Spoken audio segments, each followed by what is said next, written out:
Friends, welcome to YouTube channel physics with Vikalp Sharma. परसों हम लोगों ने प्रॉपर्टीज ऑफ डायमेंशनल एनालिसिस पढ़ा था। कल हमने करेक्टनेस ऑफ फॉर्मूला देखा था, जो इसकी सेकंड प्रॉपर्टी। आज हम पढ़ेंगे applications of dimensional analysis. Application of dimensional analysis में जो सेकंड प्रॉपर्टी है, वो हमने कल भी उसके 3 एग्जाम्पल देखे थे। अगर कोई भी फॉर्मूले की डायमेंशन ऑफ एलएचएस बराबर आ जाती है डायमेंशन ऑफ आरएचएस से, तो वो फॉर्मूला डायमेंशनली करेक्ट है। मैं बताता हूं, फिर कल वाली वीडियो का डिस्क्रिप्शन बॉक्स में लिंक डाल दूंगा, परसों वाली का भी डिस्क्रिप्शन बॉक्स में लिंक डाल दूंगा। तभी आपको मेरी ये वाली बातें ज्यादा बेहतर समझ में आएगी।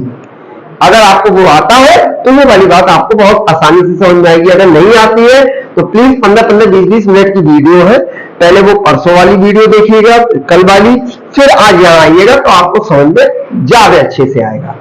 फिलहाल मैं थोड़ा सा रिवाइंड करा देता हूँ, थोड़ा सा रिवाइज करा देता हूँ आपको कि अगर करेक्टनेस ऑफ द फॉर्मूला कल हमने कराया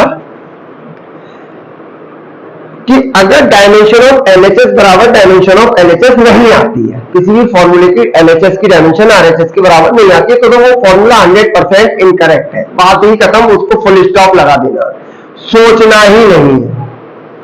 लेकिन अगर डायमेंशन ऑफ एलएचएस बराबर डायमेंशन ऑफ आरएचएस आ जाती है, इक्वल आ जाती है दोनों तरफ की डायमेंशन एलएचएस और आरएचएस की, तो वो फॉर्मूला 100% सही हो ये जरूरी नहीं है, ये गारंटी नहीं है। गलत, अगर इक्वल नहीं आई डायमेंशन एलएचएस और आरएचएस की तो 100% गलत है। लेकिन अगर इक्वल आ गई तो ये जरूरी नहीं है 100% सही हो। लेकिन बस इतना है कि वो फॉर्मूला डायमेंशनली करेक्ट है। अब उसमें कमी क्या क्या आ सकती है? भाई सही हो गई, एलएचएस बराबर आरएचएस आ गई, फिर भी फॉर्मूला डायमेंशनली करेक्ट है। बिल्कुल करेक्ट नहीं है, क्योंकि 3 उसमें मैंने बताया काम हो सकते हैं। एक तो कोई कांस्टेंट टर्म से मल्टीप्लाई हो रही हो, पाई 652/4 1/2, वो पता नहीं लग पाएगा हमको इस मेथड से, method of homogeneity, method of this is मतलब प्रिंसिपल ऑफ होमोजेनिटी से हमें ये नहीं पता चल पाएगा कि कौन सा कांस्टेंट टर्म भी उसमें ऐड होना। दूसरा, हमको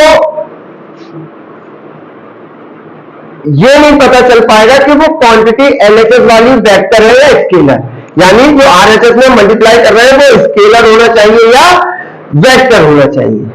तीसरा, हमको ये नहीं पता चल पाएगा कि वो जो क्वांटिटी है उसमें कुछ ऐड और सब्ट्रैक्ट भी होना है क्या।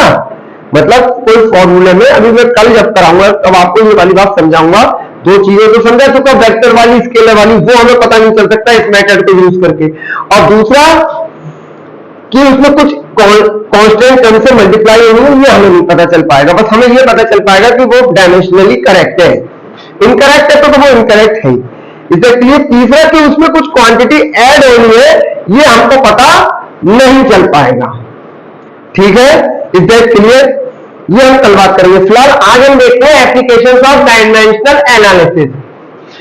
पहली एप्लीकेशन है to convert a physical quantity from one system to the another या टू अदर।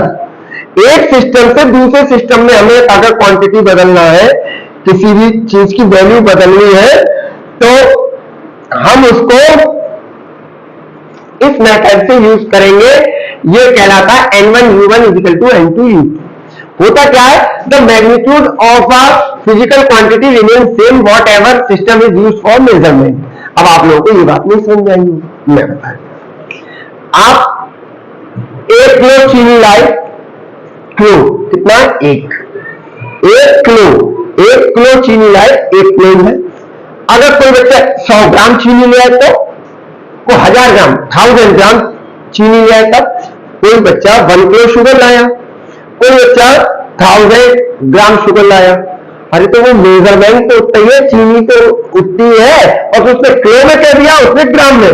वो यहाँ लिखा है the magnitude of a physical quantity remain same what ever system is used for measurement.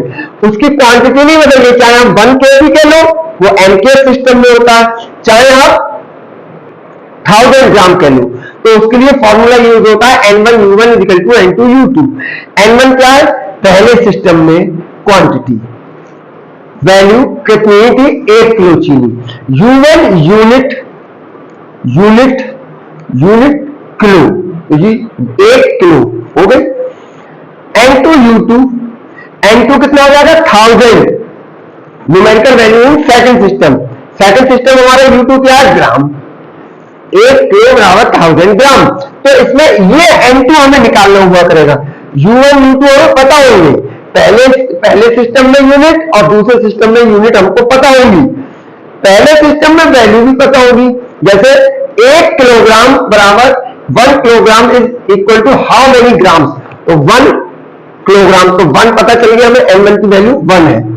U1 kilogram, unit in first system kilogram. U2 हमें पता चल गया, हमें किसमें कन्वर्ट करके लानी है, ग्राम में। तो हमें ये निकालना है कितने ग्राम में होगी, तो वो कितना निकल के आएगा 1000। ये तो हमें पता है कन्वर्जन, इसलिए हमें 1000 पता है। आगे हमें कन्वर्ट करना होगा एक यूनिट से दूसरी यूनिट में, तो इसको हम फॉर्मूले को यूज करेंगे। आज ही मैं इसका एक एग्जाम्पल बताऊंगा। कल मैंने ये बता ही दिया था, to check the dimensional correctness of a given physical relation क्या है, if the terms on both side has the same dimension then the relation is dimensionally correct. अगर दोनों तरफ जो कोई भी फॉर्मूला उसकी LHS की डायमेंशन RHS की इक्वल आ रही है, जो कल कराया था, तो वो फॉर्मूला डायमेंशनली करेक्ट है। लास्ट टाइम फिर समझा दे रहा हूं, अगर LHS की डायमेंशन RHS की इक्वल नहीं तो वो फॉर्मूला 100% गलत है।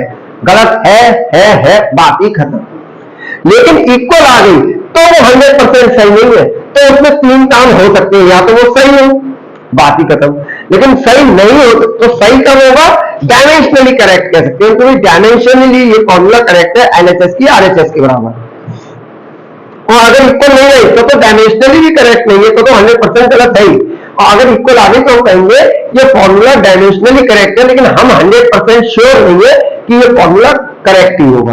क्यों, क्योंकि कुछ कांस्टेंट टर्म से अगर उसमें मल्टीप्लाई होनी होगी फॉर्मूले में LHS या RHS में, तो वो इस मेथड को प्रिंसिपल ऑफ होमोजेनिटी से पता नहीं लगाया जा सकता है, केवल डायमेंशन का पता लग सकता है। दूसरी बात, LHS वाली जो हमारी वैल्यू है वो स्केलर है या वेक्टर है, इसका पता नहीं लगाया जा सकता। स्केलर होगी तब भी वही डायमेंशन निकल के आएगी RHS की, और वेक्टर होगी तब भी वही निकल के आएगी। जैसे टॉर्क और वर्क, मैं फिर से बता दूंगा, वर्क की भी वही डायमेंशन निकल के आती है और टॉर्क की भी वही निकल के आती है।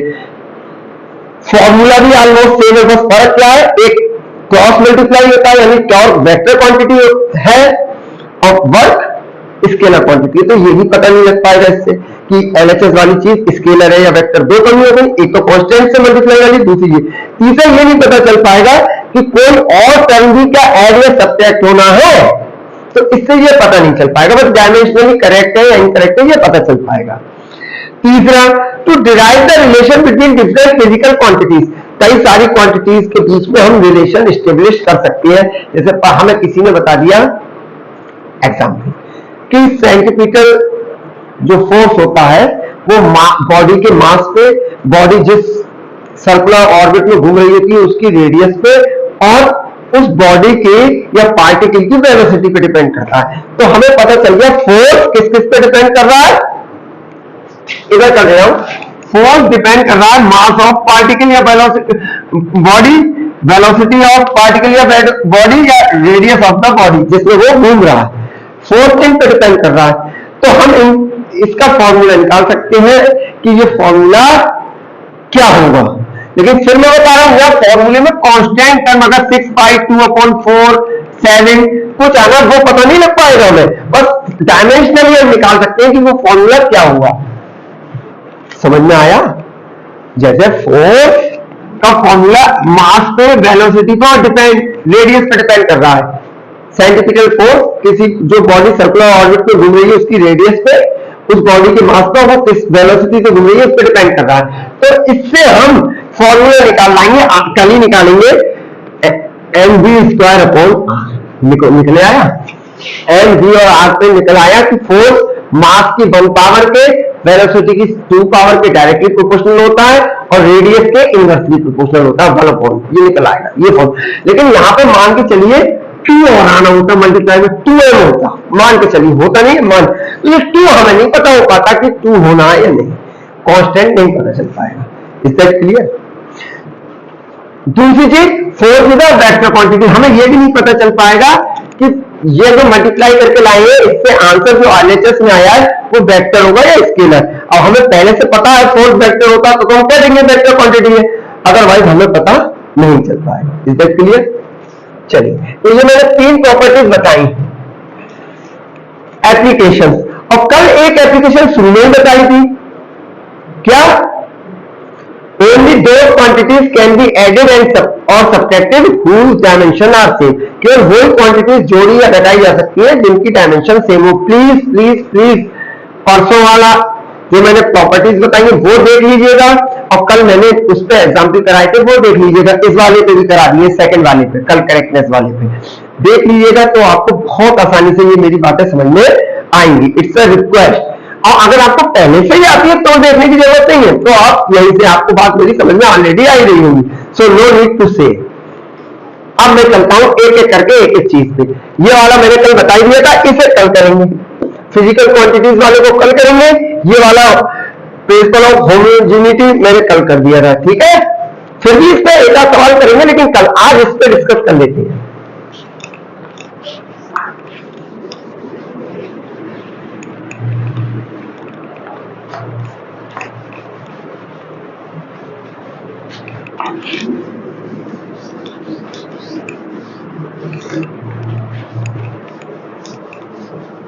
मैं आज छोटे छोटे 3 सवाल कराऊंगा, फिर तो बहुत सारे ढेर सारे सवाल आप अपने आप भी कर सकते हैं, किसी भी रेफरेंस बुक से लेकर या गूगल से मदद लेकर।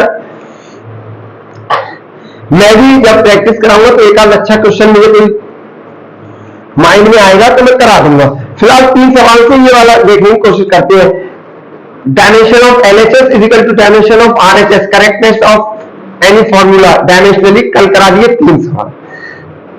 Only those quantities can be added or subtracted whose dimension are equal, ये भी कल करा दिए 3 सवाल।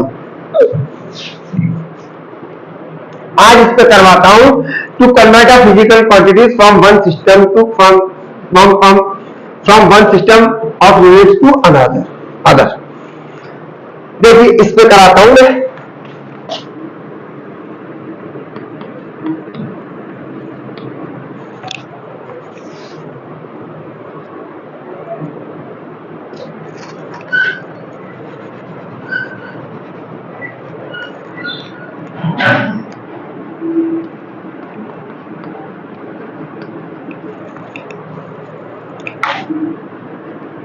जैसे बहुत सारा है, इसको अगर आप सुनेंगे तो देखिए, जैसे किसी ने कहा, पहला देखा 7 न्यूटन को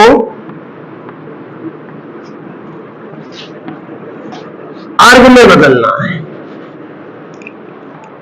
और इसमें 2 बातें आपको पता हो, actually 3।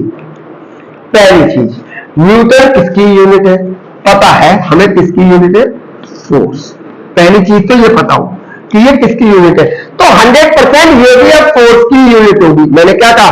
Unit in first system और यूनिट इन सेकंड सिस्टम। तो यूनिट उसी फिजिकल क्वांटिटीज की होगी। अगर ऐसा नहीं है फोर्स की दे रखी है तो या वेलोसिटी की हो या मोमेंटम की हो, ना ना ना, अगर ये फोर्स की है तो ये भी ऑटोमेटिकली फोर्स की होगी।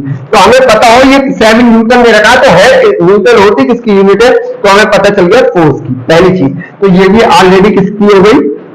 फोर्स की, इसमें कोई टेंशन नहीं। अब हमें ये पता हो कि न्यूटन होती कौन से सिस्टम में है, तो बेटा 3 सिस्टम होते हैं, डिस्टेंस, मास, टाइम। पहला सिस्टम होता है MKS, यानी मीटर। डिस्टेंस काय में ली जाती है? मीटर में। मास काय में लिया जाता है? किलोग्राम में। और टाइम काय में लिया जाता है? सेकंड में। इसी को हम SI यूनिट भी कह देते हैं। इसी को हम क्या कह देते हैं? SI unit. M for metre, K for kilogram, S for second. यानी इस सिस्टम में डिस्टेंस मीटर में नापी जाएगी, मास किलोग्राम में और टाइम सेकंड में। दूसरी होती है CGS, यानी सेंटीमीटर, ग्राम, सेकंड, यानी इसमें डिस्टेंस सेंटीमीटर में नापी जाएगी, मास ग्राम में नापा जाएगा, जी फॉर ग्राम, और टाइम सेकंड में ही नापा जाएगा। तीसरी चीज होती है एफपीएस, फुट पाउंड सेकंड। कहते हैं कितने फुट के हो, इसमें तो लंबाई कितने मीटर में के हो, कितने सेंटीमीटर के हो सीजीएस में, और इसमें फुट में नापी जाती है कितने फुट के हो, कल लंबाई जब लेंथ जाती है तो फुट ही में नापनी है। पाउंड, हम लोग कहते हैं 1 किलो चीनी ले आओ या 100 ग्राम चीनी ले आओ, अगर 1 किलो चीनी कह रहे हैं तो एमकेएस सिस्टम में, 100 ग्राम कह रहे हैं तो सीजीएस सिस्टम में बात कर रहे हैं। वहीं जब फ्लैश लेके आते हैं बाहर विदेशों में तो पाउंड में चलता है, वहां चीजें जो है पाउंड में मिलती है, तो मास वहां काय में नापा जाता है पाउंड में, लेकिन टाइम तीनों सिस्टम में काय में रहता है सेकंड में। तो 3 सिस्टम हो गए, एमकेएस, सीजीएस, एफपीएस। तो इसी एमकेएस सिस्टम को एसआई भी कह दिया जाता है। तो न्यूटन, 7 न्यूटन को हमें अर्ग में बदलना था, तो पहली चीज तो हमें ये पता हो कि ये किसकी यूनिट है, तो फोर्स। अगर ये फोर्स की है तो इसमें बदलना है, ये भी ऑटोमेटिकली ही फोर्स की होगी, मोमेंटम, वेलोसिटी या प्लैंक कांस्टेंट या किसी चीज की नहीं हो सकती, फोर्स की होगी। तो जब तक हमें ये नहीं पता न्यूटन तो बहुत सरल है, मैं एक एग्जाम्पल दे रहा हूं, मानो कोई और होती यूनिट, वो हमें पता ही नहीं है किसकी है, तो हम आगे बढ़ ही नहीं पाएंगे, हमें पता ही नहीं फॉर्मूला किसका लगना है। तो न्यूटन है तो हमें पता हो ये किसकी है, फोर्स की, तो ये जिसमें कन्वर्ट करना है वो भी क्या हो गया, फोर्स। ये हमें निकालना है। N1 हमें पता है, U1 हमें पता है, N2 हमें निकालना है, U2 हमें पता है, मैंने बताया था N2 निकाला करेंगे। अब फोर्स की न्यूटन होती है, ये तो पता नहीं कौन से सिस्टम में होती है, एमकेएस, इस सिस्टम में, स्टैंडर्ड वाले मीटर किलोग्राम सेकंड वाले में एमकेएस। और फोर्स की आरबी यूनिट होती है, लेकिन यूनिट इन सेकंड सिस्टम कौन से सिस्टम में होती है, वो सीजीएस। तो दो बातें पता चल रही है, एक तो ये यूनिट किसकी है और कौन से सिस्टम में, तो ये यूनिट तो फोर्स की होगी, कौन से सिस्टम में होगी, सी। तीसरी चीज हमें पता हो कि इसकी डायमेंशन क्या होती है, फोर्स की डायमेंशन मैंने निकलवाई है और याद भी होनी चाहिए, आगे कोई कठिन आएगा उसकी डायमेंशन आपको फॉर्मूला पता होना चाहिए। मैंने आपको समझाया है पिछली वीडियोस में कि अगर आपको फॉर्मूला पता है तो आप दुनिया की किसी भी फिजिकल क्वांटिटी की डायमेंशन निकाल सकते हैं। Is that clear? तो मैं मान के चल रहा हूं कि आपको वहां तक पता है, आपने या तो खुद से पढ़ रखा है या आपने वीडियो देख रखी है। तो फोर्स की डायमेंशन होती है mlt-2। तो इधर भी फोर्स है, इधर भी फोर्स है, तो इधर भी क्या हो जाएगी, mlt-2। ये हमेशा सेम रहेगी क्योंकि ये फोर्स की है तो ये भी हमेशा फोर्स की होगी, और फोर्स की डायमेंशन mlt-2, mlt-2। अगर ये वर्क होता तो ये वर्क की डायमेंशन होती, ये भी वर्क की डायमेंशन होती, बस सिस्टम बदल गए होते। ठीक, अब कुछ नहीं, ये पहले यूनिट में है तो यहाँ 1 1 1 U1 का मतलब 1 1 1 लिख लिया, M1 L1 T1 की पावर -2, और ये U2 है तो यहाँ कितनी लिख लिया, 2 2। Is that clear? Very good. अब कुछ नहीं रह गया सर, अब क्या, कुछ नहीं, अब फॉर्मूला लगा दो, N1 U1 = N2 U2। N1 कितना है, 7 7 को मिलना, U1 डायमेंशन लगा दो पहली यूनिट में, mlt-2, mlt-2 कौन सी, 1 1 1 पहली यूनिट है। N2 आपको निकालना है, U2 mlt-2, mlt-2 इधर क्या लगा दो, 2 2 2 M2 L2 T2, कुछ मत करो, 7 बेटा M1 के अपॉन में M2 ले आओ,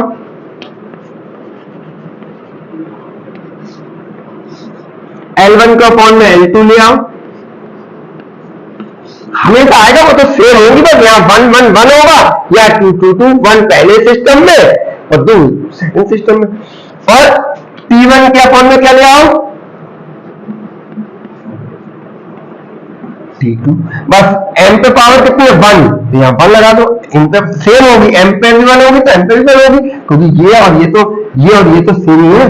L पे 1 है तो L पे 1 है, तो यहाँ भी कितनी लगा दो, 1। T1 पे -2 है, T2 पे -2 है, तो यहाँ कितनी आएगी, -2। T1 अपॉन T2 दोनों पे -2 इजिकल टू क्या हो गया, N2। हमें N2 निकालना, कुछ नहीं, देखो भैया m1, m क्या होता है मास, पहली यूनिट में, 1 का मतलब पहली यूनिट में, m मींस मास, तो पहली यूनिट में मास काय में होता है किलोग्राम में, m केस में है ना पहली यूनिट, तो इसमें मास काय में होता है किलोग्राम में, m for mass, l for length, t for time.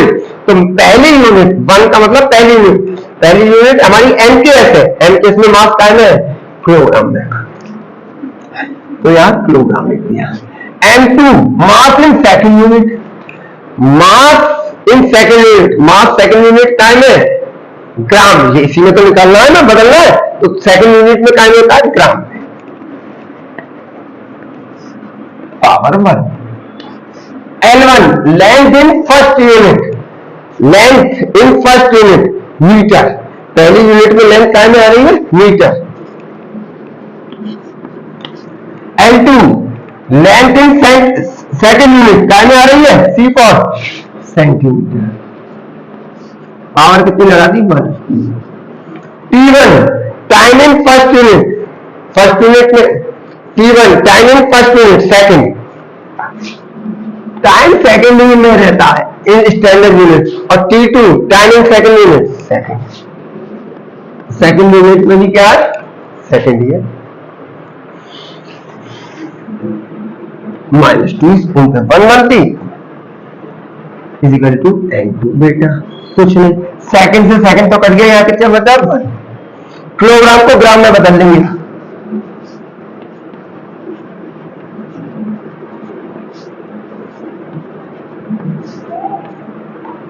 Kilogram में कितने हो गए 1000 ग्राम अपॉन ग्राम, 7 ऐसे ही लिख लिया। इसके बाद इधर लिख रहा हूं मीटर को सेंटीमीटर में बदल लो, पावर 1 ही लगी है, 100 सेंटीमीटर अपॉन में क्या है सेंटीमीटर, और यहां क्या बचा 1 पे पावर -2, सेकंड से सेकंड करिए 1 ही तो बचा, 1 पे पावर -2, तो हमारा क्या निकल के आ गया n2, यहां लिख लो n2, चाहे इधर लिख लो बराबर n2, चाहे इधर लिख लो, है तो ये वाली वैल्यू n2 की तो निकल गई, तो इधर लिख लिया n2,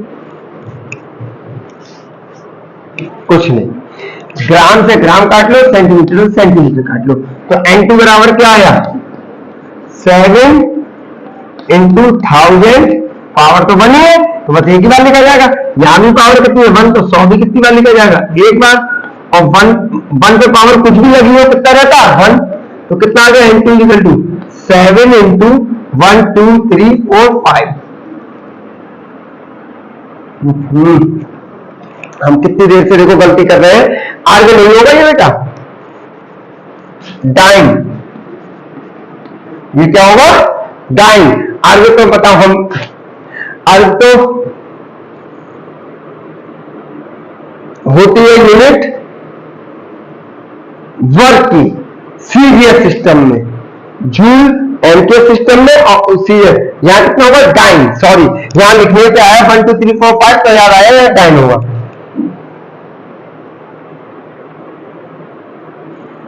ठीक है, तो यहां पे कितना हो गया 1 2 3 4 5 10 टू दी पावर 5, अब ये चीज क्या में बदल गई डाइन, यानी 7 न्यूटन कितने डाइन के बराबर होता है 7 इंटू 10 टू दी पावर 5 और जुड़ जाता है डाइन, यानी ये एमकेएस में होता है, हमने दूसरी यूनिट सीजीएस में बदल ली। इज दैट क्लियर, समझ में आया मैंने क्या कहा, तो एक यूनिट को दूसरी यूनिट में बदलना हमने सीखा, कि जैसे यहां में अर्ग लिख दिया था, अर्ग अभी अगला ही सवाल अर्ग का ही कराना था, जूल वर्क लेंगे, मैं अगला सवाल करूंगा वर्क लेंगे, वर्क एमके सिस्टम में होती है, सीजीएस सिस्टम में अर्ग हो जाती है, जैसे न्यूटन एमके सिस्टम में होती है और सीजीएस सिस्टम में डाइन हो जाती है, जस्ट थोड़ा सा दिमाग से स्लिप हुआ और वहां में अर्ग लिख गया, क्योंकि वो सवाल भी दिमाग में चल रहा था आगे वाला, लेकिन जब यहां देखा 5 आया, अर्ग में 7 आएगा, 10 टू दी पावर 7 आएगा, तो जब यहां 5 आया तभी मेरे दिमाग में घूमा कि अर्ग कैसे लिख सकते हैं, अर्ग तो वर्क की होती है, इसलिए मैंने यहां चेंज कर दिया, यहां तक समझ में आया, इज दैट क्लियर। अब मैं अर्ग वाला भी करा दे रहा हूं, जिससे आप परेशान ना हो, ये हो गया, इसको मैं रब कर रहा हूं,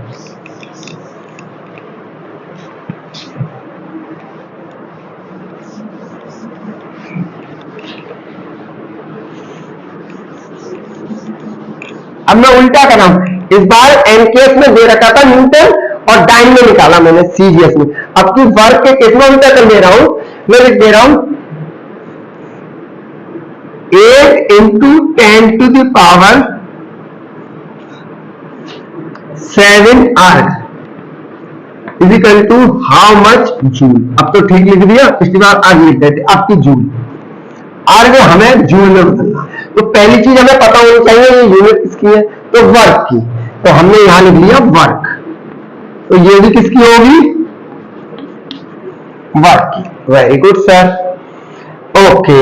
आगे अब हमें पता होनी चाहिए अर्ग है कौन से सिस्टम में, तो बेटा अर्ग होती है सीजीएस सिस्टम में, जैसे टाइम सीजीएस सिस्टम में थी फोर्स की, ऐसे ये कौन से सिस्टम में होती है, सीजीएस। और वर्क की जूल होती है, वो कौन से सिस्टम में होती है, एमकेएस। ये दोनों होंगी एक ही फिजिकल क्वांटिटी की, वर्क है तो वर्क या एनर्जी। अब हमें वर्क की डायमेंशन पता हो तो होती है M L square T minus two. Work की क्या होती है, M L square T minus two, तो जूल की भी क्या हो गई, M L square T minus, joule की भी कितनी हो गई, M L square T minus two. बस फर्क क्या है, ये पहली यूनिट फर्स्ट यूनिट की बात चल रही है तो 1 1 1, और ये सेकंड यूनिट की बात चल रही है तो 2 2 2 लगा देती है बस। बाकी एल पे यहाँ 1 होगी तो यहाँ भी 1 होगी, यहाँ पे एल पे 2 है तो यहाँ भी 2 होगी, टी पे -2 है तो यहाँ भी 2 -2 होगी, क्योंकि है तो सेम फिजिकल क्वांटिटी, तो उनकी डायमेंशन तो सेम ही आएगी। बस ये फर्स्ट यूनिट की वजह से 1 लगा दिया, सेकंड यूनिट की वजह से 2।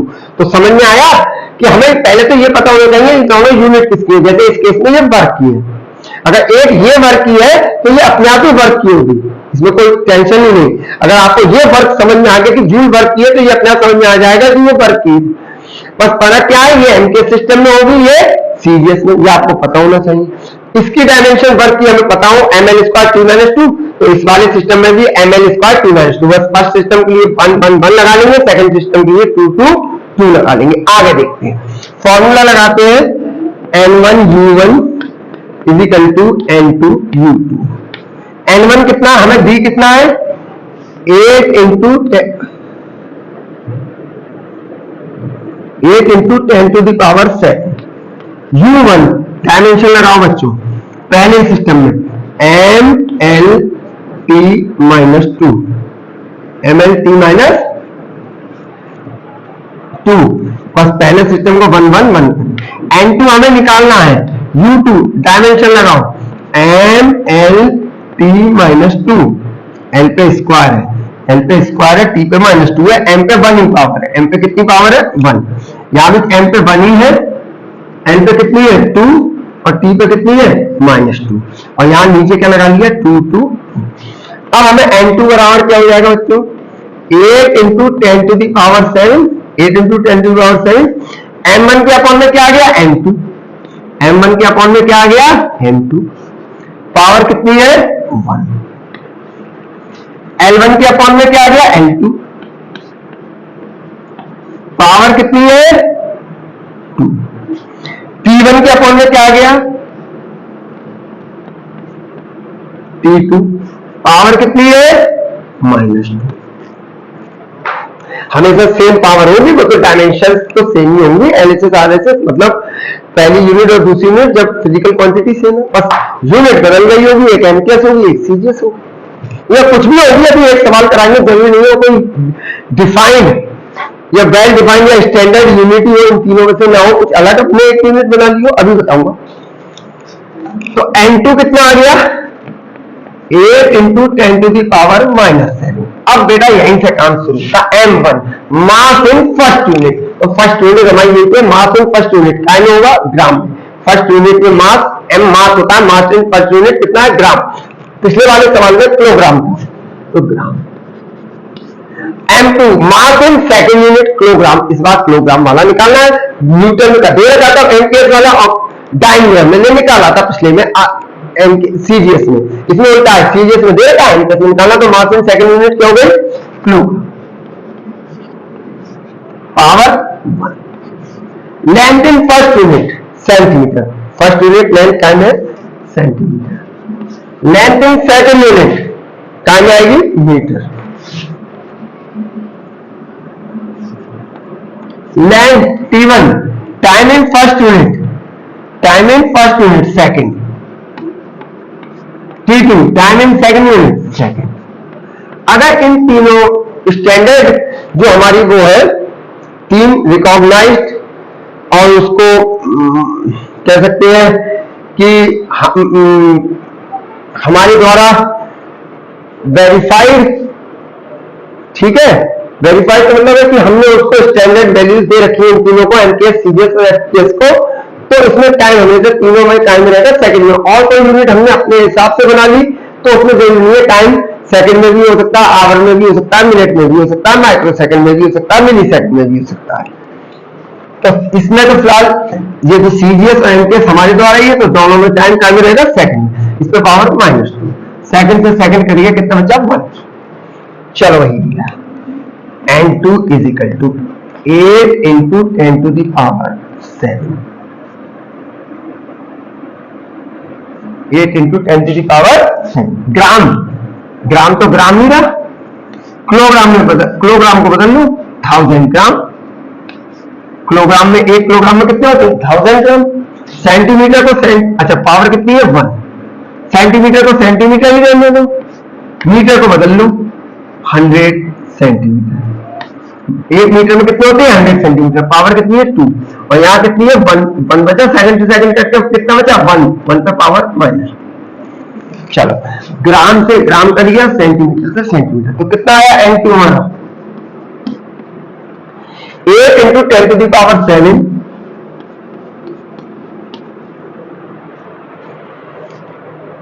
1/1000, भाई पावर तो एक ही है तो बस 1/1000,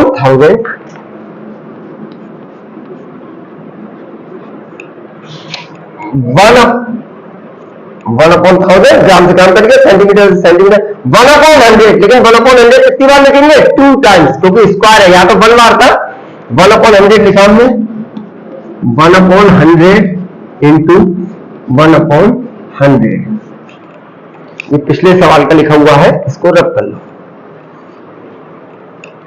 अब क्या बचा -1 पे पावर -2, तो किसी पे भी पावर लिखा हो -1 पे पावर कुछ भी लिखी हो 1 ही रहता है, तो 1 पे पावर कितनी -2, तो कितना रहेगा 1, ठीक है भैया। n2 is equal to 8 into 10 to the power 7, 8 into 10 to the power 7। अब ये देखो बिनो 1 2 3 4 5 6 7, नीचे भी कितना आया अपॉन में 10 to the power 7, 10 to the power 7 से 10 टू दी पावर 7 कर दिया, तो कितना आ गया 8 जूल।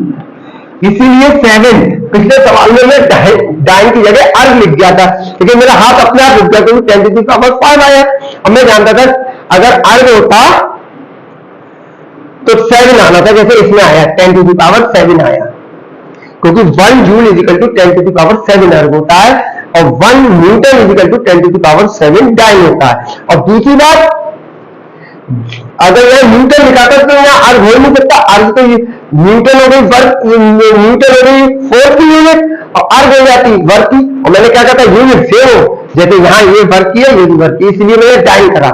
डाइन न्यूटन, डाइन और न्यूटन दोनों फोर्स की यूनिट है, बस डाइन सीजीएस सिस्टम में होती है और न्यूटन एनकेएस सिस्टम में। तो पिछला सवाल मैंने जो फोर्स वाला कराया था उसमें मैंने एनकेएस को सीजीएस में बदल दिया था, इस बार वर्क वाला करा के सीजीएस, अर्ग सीजीएस सिस्टम में होती है, सीजीएस सिस्टम को जूल वर्क के एनकेएस सिस्टम में बदलकर सिखा दिया, ठीक है। अब मैं CGS to MKS, MKS to CGS सिखा दिया। एक लास्ट सवाल तीसरा हो करता हूं जिसमें मानो कोई स्टैंडर्ड यूनिट नहीं दी है, इन तीनों में से किसी में चेंज नहीं होगा, मैं अभी दिखा देगा।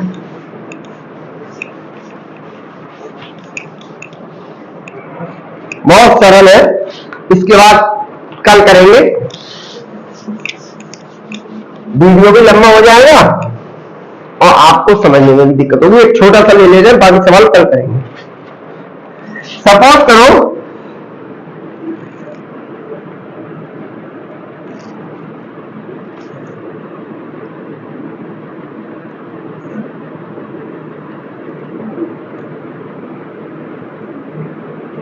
$36 किलोमीटर पर आवर को मीटर पर सेकंड में चेंज करना है, तुम्हें नहीं पता है, कोई बात नहीं है।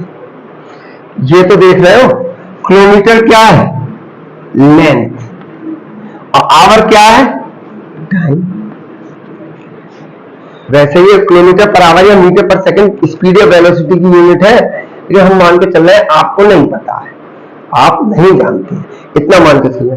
तो हमने क्या करा, ये तो हमें पता है किलोमीटर लेंथ होती है, डिस्टेंस यानी, और आवर टाइम यहां के लेकर 36, ये हमको निकालना है। तो ये भी अपने आप ही लेंथ अपॉन टाइम होगा, और है भी देखो, मीटर क्या होगी, लेंथ, और टी क्या होगा, टाइम, अपने आप। बस फर्क क्या करेंगे, इसको फर्स्ट कर लेंगे, इसको टू सेकंड यूनिट और फर्स्ट यूनिट, सेकंड यूनिट की वैल्यू हमें निकालनी होती है। किलोग्राम मीटर, किलोग्राम डिस्टेंस हो गए, आवर टाइम, तो L अपॉन टी, तो ये अपने आप ही L अपॉन टी होगा भाई, देख लो, मीटर लेंथ हो गई, टाइम टी, बस टू इसलिए लिखिए, इसको सेकंड यूनिट है जिसमें डिस्टेंस मीटर में नापी जा रही है, टाइम सेकंड में, और ये वो है इसमें डिस्टेंस किलोमीटर में नापी जा रही है और टाइम आवर में, तो इसमें टाइम कहीं भी आवर में नहीं नापा जा रहा है। ये तो एक बार को हम कह सकते हैं मीटर सेकंड यानी ये तो एमकेएस चल जाएगा। अभी हमें इसका भी पता नहीं है कि हो सकता है इस यूनिट में मास ग्राम में नापा जा रहा है, भाई लेंथ मीटर में नापी जा रही है, टाइम सेकंड में नापा जा रहा है, तो हम अंदाजा लगा सकते हैं ये कौन सी यूनिट होगी, एमकेएस। लेकिन अभी इसमें क्या नहीं आया है, मास, हो सकता है इस यूनिट में मास ग्राम में नापी जा रही हो और डिस्टेंस मीटर में और टाइम सेकंड में, तो हमें देखने से तो लगेगा अरे यार ये तो एमकेएस है, लेकिन जब मास ग्राम में आ जाएगा तब ये कह रही मास किलोग्राम में नापा जाए तब ये एमकेएस होगी। तो फिर भी मान के चल रही है एमकेएस सिस्टम है, क्योंकि स्पीड की ये यूनिट है या वेलोसिटी की वो एमकेएस सिस्टम है, मीटर पर सेकंड। लेकिन ये तो ना डिस्टेंस किसी में किलोग्राम में होती है, ना टाइम किसी इन तीनों में से आवर में होता है, तो ये कोई अपनी अलग यूनिट है। लेकिन किलोमीटर का लेंथ, टाइम अपॉन में आवर, तो ये भी लेंथ आवर, ये टू लिख लिया सेकंड यूनिट, ये फर्स्ट यूनिट के लिए 1, तो ये हो गया 36 L टी पे पावर -1। अरे भाई टी पे पावर 1 लगी है, ये ऊपर जाके कितनी हो जाएगी, -1, और ये L1 T1, तो लिखा T1 पे पावर 1 है, ऊपर जाके -1 बराबर, ये हमको निकालना है L2 T2 पे पावर -1, T2 पे पावर कितनी लगी, 1, ऊपर जाके कितनी है, -1, खत्म। अब हम इसको क्या ले लेते हैं बच्चों, जो हमें निकालना होता है, N1 U1 is equal to N2 U2, तो हमें N2 निकालना है, कर लो भैया, N2 इजिकल टू क्या हो जाएगा, 36 L1 के अपॉन में क्या आया, L2 पावर 1, L पे पावर 1 है, 1 है, T1 के अपॉन में क्या आया, T2 पावर -1, दोनों पे कितनी है, खत्म। L1 लेंथ, पहली यूनिट में लेंथ टाइम है किलोमीटर, पहली यूनिट में लेंथ टाइम है किलोमीटर। L2 दूसरी यूनिट में लेंथ टाइम है मीटर, T1 पहली यूनिट में टाइम है आवर, T2 दूसरी यूनिट में टाइम है सेकंड। टी पे पावर कितनी है, -1, कुछ नहीं, खत्म हो गया सवाल। किलोमीटर में कितने मीटर होते हैं, 1000। एक किलोमीटर में कितने मीटर होते हैं, 1000 मीटर, और नीचे तो मीटर है। 1 आवर में बच्चों, 1 आवर में कितने सेकंड होते हैं, 3600, 16 भाई, एक आवर में 60 मिनट, और 60 मिनट में 1 मिनट में 60 सेकंड, तो 6 36, 3600 सेकंड होते हैं। तो ये आवर को क्या में बदल दिया, सेकंड, अपॉन में क्या है, -1, सेकंड से सेकंड गया, मीटर से मीटर, तो N2 कितना आया, 36 इंटू 1000। अब बेटा देखो जी 3600 पे ये तो कट गया, 3600 3600 बोल दिया, बात बोलिए 3600 बोल रहे या 3600 पे पावर कितनी लगी है? -1 लगी है। -1 का मतलब ये चीज मल्टीप्लाई नहीं होगी, नीचे आएगी। -1 का मतलब ऊपर -1 है, नीचे आके क्या हो जाएगी?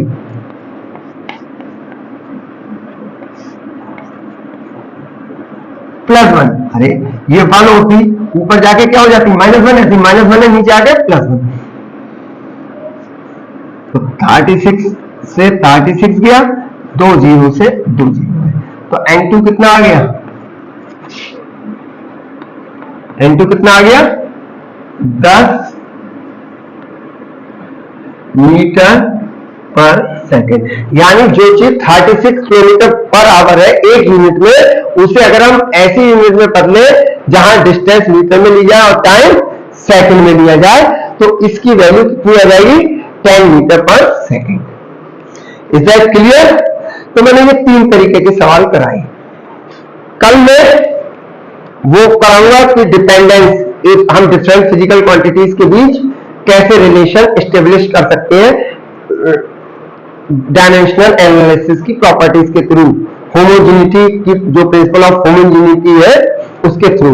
और सेकंड वाला कल मैंने कराई दिया था कि डायमेंशन ऑफ एलएचएस बराबर डायमेंशन ऑफ एलएचएस, और only those quantities can be added और subtracted whose dimension are equal, ये भी कल करा दिया था। दोनों पे 3 न्यूमेरिकल करा दी थी।